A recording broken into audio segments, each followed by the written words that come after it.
Hello everyone, कैसे हैं आप सभी। आशा करती हूँ अच्छे होंगे और खूब मन लगा के पढ़ाई कर रहे होंगे। और इन ठंडी के दिनों में तो अपना ख्याल भी रख रहे होंगे, अपनी सेहत का ख्याल रख रहे होंगे और पूरा फायदा उठा रहे होंगे इस ठंडी का। खूब जम के पढ़ाई कर रहे होंगे, मेहनत कर रहे होंगे, अपने कोर्स को जल्दी जल्दी कंप्लीट करने की कोशिश कर रहे होंगे। अब आते हैं काम की बात पे। आप लोगों के मन में अभी एक सवाल तो जरूर उठता होगा, ये मैं अच्छे से जानती हूँ। और ये सवाल है ना कि ऐसा क्या किया जाए इस साल की ये वाली जो वैकेंसी है, आपके आंख के सामने जो भी वैकेंसी है उसमें हमारा सिलेक्शन हो जाए, कहीं ना कहीं से हमारा नाम दिख जाए। मैं जानती हूँ कि आप इतना भी नहीं सोचते होंगे कि मैं नंबर 1 पे आऊं, 2 पे आऊं। आप ये सोचते होंगे ना कि ऐसी स्थिति होगी कि कहीं भी भेज दे, दुनिया किसी भी कोने में भेज दे, लेकिन मुझे तो एक नौकरी चाहिए, सबसे नीचे लास्ट वाला ही नाम निकल जाए, लेकिन मेरा नाम निकल जाए। ऐसा सोचते होंगे। क्या किया जाए इसके लिए, कौन सी ट्रिक अपनाया जाए? तो हर स्टूडेंट के मन में एक चीज तो जरूर चलता है कि जो सफल हो चुके लोग हैं या कोई भी एक ऐसा हमसे जो बड़ा है, अनुभवी व्यक्ति है, वो हमें ये बता दे कि कितने घंटे पढ़ें कि हमारा मतलब जॉब जो है वो कंफर्म रहे इस साल। कितने घंटे पढ़ना एक कहते हैं कि सफिशियंट होता है एक स्टूडेंट के लिए, उतना पढ़ना ही चाहिए। कहीं हम गलती तो नहीं कर रहे हैं, कहीं हम कम तो नहीं पढ़ रहे हैं। बहुत सारे सवाल आपके मन में, डर, खौफ और क्या कहते हैं कि असंतुष्टि होगी, मतलब ये सारी चीजें होंगी। एक स्टूडेंट बहुत डिस्टर्ब रहता है, हर तरीके से रहता है। अब यहाँ पे जब ये कितने घंटे वाली बात आई, मुझसे कमेंट किया गया था कि आप कितने घंटे पढ़ाई करती थी। वैसे तो मैं अपनी पुरानी वीडियो में बहुत सारी चीजें मैं बताई हूँ कि मैं कैसे पढ़ती थी, क्या करती थी। जो लोग नए जुड़े हैं वो देख सकते हैं। लेकिन यहाँ पे मैं ये चीज बताने वाली हूँ ना, घंटे क्यों देखना। आपको एक जॉब चाहिए ना, तो आपके मन में ये चीज नहीं आ रहा है कि चाहे कितने भी घंटे पढ़ने हो, मैं तो पढ़ूंगा। मुझे तो एक जॉब चाहिए, इसके लिए चाहे कुछ भी करना पड़े, चाहे कुछ भी करना पड़े। एक एग्जाम्पल और सुनिए। जितनी मेरी बहनें मतलब माँ होंगी, बनी होंगी, जब बात बच्चे पे आती है, मान के चलिए कि आपका बच्चा बहुत बीमार है। मैं ऐसे एग्जाम्पल ना बहुत ऐसे सोच लेती थी, अपने पैसे ट्राई करके देखती थी क्या होता। मान लीजिए आपका बच्चा बहुत बीमार है और ऐसा बीमार है कि अब जीवन और मृत्यु का सवाल है, या आपकी माँ, या आप बच्चे हैं। अब ये तो सबके ऊपर सूट करेगा ना कि आप बच्चे हैं और आपकी माँ ऐसी बीमार है कि जीवन और मृत्यु का सवाल है और आखिरी सांसें चल रही हैं और अब क्या करेंगे। क्या आप ये देखेंगे कि कितने घंटे मैंने मेहनत की, कितने घंटे मैं उसको लेकर अस्पताल में खड़ा रहा, कितने घंटे मैं भागदौड़ कर रहा हूं, कि आप वहां तक उस दम तक आप मेहनत करेंगे, उस दम तक कोशिश करेंगे बचाने की जहां तक आपकी क्षमता है।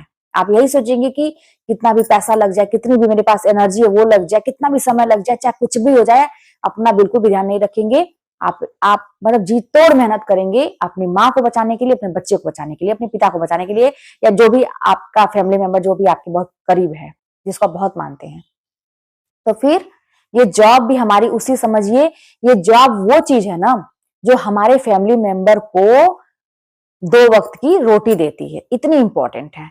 और खाना हमारे लिए कितना इंपॉर्टेंट है आप जान सकते हैं कि बिना बिना भोजन के कोई भी व्यक्ति जिंदा नहीं रह सकता है। कोई भी आप जॉब करेंगे उसमें मेहनत है।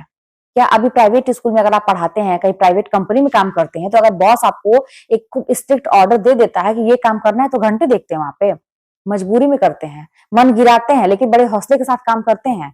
क्यों? और ये भी सोचते कोई गलती ना हो जाए, बड़े सही तरीके से करते हैं। क्यों? क्योंकि मन में डर है उस बॉस का। तो यहाँ पे आपका कोई गार्जियन नहीं है, यहाँ पे आपको एक नौकरी चाहिए, तो आप घंटे क्यों गिन रहे हैं कि मुझे कितने घंटे पढ़ने चाहिए? देखिए मेरी बात थोड़ी सी हो सकती है कि आपको कड़वी लगे, लेकिन सच्चाई ये है कि अगर हम अपने मनपसंद की चीज कोई करते हैं, कोई हमारा मनपसंद फ्रेंड आ गया या कोई भी आ गया जिससे हम फोन पे बड़ा मजा आता है बतियाने में, इधर उधर की बात करते हैं, वो क्या करता है, हाँ हाँ करता है हमारी हर बात में, हमको सर्वोपरि रखता है। ऐसे व्यक्ति से हम लोग बात करना चाहते हैं जो कि सबसे गलत होता है। जो व्यक्ति आप आपकी कमियां दिखाए ना, उससे आप बात करिए तो चलता है वो व्यक्ति सच्चा है, आपकी कमियां दिखा रहा है। कुछ ऐसे लोग होते हैं जो आपकी कमियों में भी आपको हाँ हाँ करके कहते नहीं नहीं तुमने सही किया, वो व्यक्ति आपके लिए सही नहीं है, उसी से बात करके मजा आता है। हम वहां पे कितना समय देते हैं अपने पसंद की रील्स देखने में, शॉर्ट्स देखने में, वीडियोस देखने में, जिसका कोई मतलब नहीं है। कितना समय जाता है जो हमारी पसंद की चीजें होती हैं, एक से एक कॉमेडी चीजें हम देखते हैं, डांस के हैं, ये जो भी है जिसका भी कोई मतलब नहीं है आपके जीवन में, तो वहां पे तो आप घंटे नहीं देखते हैं। मोबाइल चलाने में आप घंटे नहीं देते, सोशल मीडिया पे एक्टिव हैं, फ्रेंड से अपना स्टेटस लगाना, बाकी सब चीजों में आप एक्टिव घंटे नहीं देखते हैं। तो फिर पढ़ाई के टाइम में इतना हिसाब किताब क्यों? रही बात मेरी, तो मैं फिर से बता दूं कि जो लोग, कुछ तो बहुत सारे लोग मुझसे नए जुड़े हैं, तो मैं घंटे देख के तो कभी नहीं पढ़ती थी। वही जितनी बातें मैंने कही है, सारी मैंने अपनी बातें कही। मैं अपने ऊपर ऐसा सिचुएशन डालती थी कि अगर ऐसी बात होगी, मैं ये सोचती थी ना कि कल सुबह मुझे फांसी लगने वाली है। मैं अपने ऊपर लेकर, मैं अपने बच्चे को तो कभी ऐसा सोच नहीं सकती, माँ के लिए नहीं सोच सकती, कोई भी नहीं सोच सकता है किसी के लिए खराब। मैं अपने लिए सोचती थी कि उसका सुबह मुझे फांसी लग जाएगी अगर मैं ये टॉपिक तैयार नहीं करूंगी तो।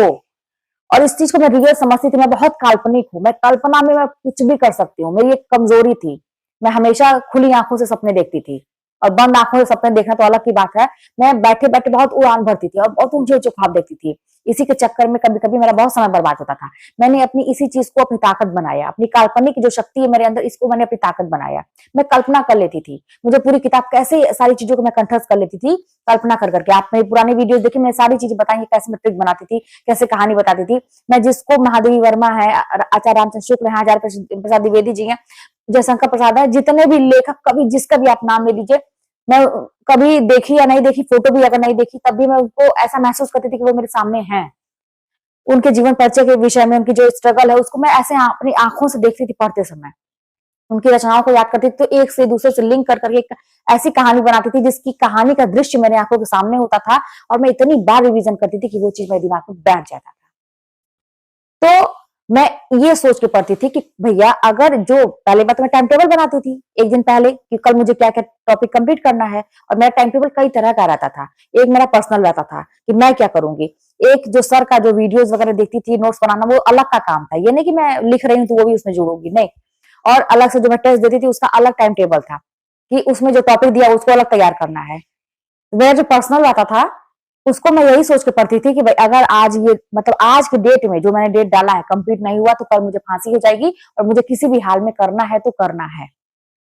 तो घंटे तो मैं कभी नहीं देखती थी, पता नहीं कितने घंटे हो जाते थे, मैं कभी महसूस ही नहीं करती थी। मुझे तो बड़ी खुशी होती थी, मुझे बड़ी खुशी होती थी जब मैं एक टॉपिक तैयार कर लेती थी, उसे क्वेश्चन देख लेती थी और मैं कर पाती थी क्वेश्चन। और मन में जब मैं ऐसे आंख बंद करके पढ़ने के बाद जब मैं सोने जाती थी, तो मैं ऐसे आंख बंद करके सोचती थी क्या क्या मैंने पढ़ा, कितना मुझे याद हुआ, क्या क्या चीज दिमाग में है। तो जब लगता था कि सारे पेजेस जितना मैंने पढ़ा है, जो भी मैं चीज सोचती थी, अच्छा ये यहाँ लिखा था, ये यहाँ लिखा था, अच्छा ऐसे था, सब चीजें जब मुझे एकदम आत्मसंतुष्टि आती थी कि हाँ, जितना भी मैंने चीजें पढ़ी है उसमें से कोई भी क्वेश्चन आएगा तो मैं कर लूंगी, मुझे सब चीजें दिमाग में बैठ गई हैं।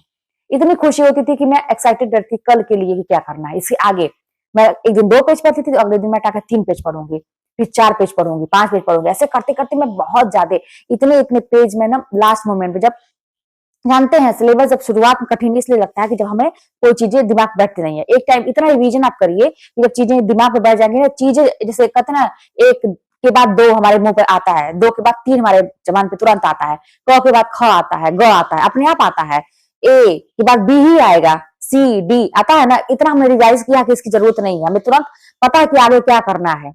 तो इतना रिवीजन करिए कि आप किसी लेखक का, कवि का, या किसी का भी एक मतलब उनका खोलिए, हाँ, उनका पेज खोलिए, नाटक कहानी निबंध जो भी है खोलिए, और एक उसमें से जैसे रचना जबान पे आए तो आगे का धर धर आप बोलते जाइए, कहानी बोलते जाइए जो आपने कहानी ट्रिक से बनाई है। तो ऐसा मतलब एक टाइम हो जाता है तो आप बहुत रिवीजन करते हैं, तो मेरा हो गया था। तो उस टाइम में 10-10, 15-15 पेज, 20-20 पेज, पता नहीं कितना कितना मैं एक एक दिन में, क्योंकि पढ़ना रहता था एक बार, बस उसको ध्यान से रिवाइज करना रहता था, याद नहीं करना रहता था।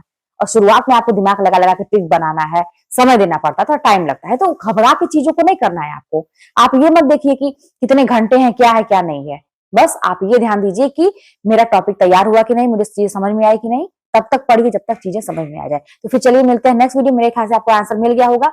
घंटे मत देखिए, टॉपिक तैयार करिए, तब तक पढ़िए जब तक आपको दिमाग में चीजें बैठ जाए। चलिए मिलते हैं नेक्स्ट वीडियो में। कोई बात होगी तो कमेंट के माध्यम से बताइए।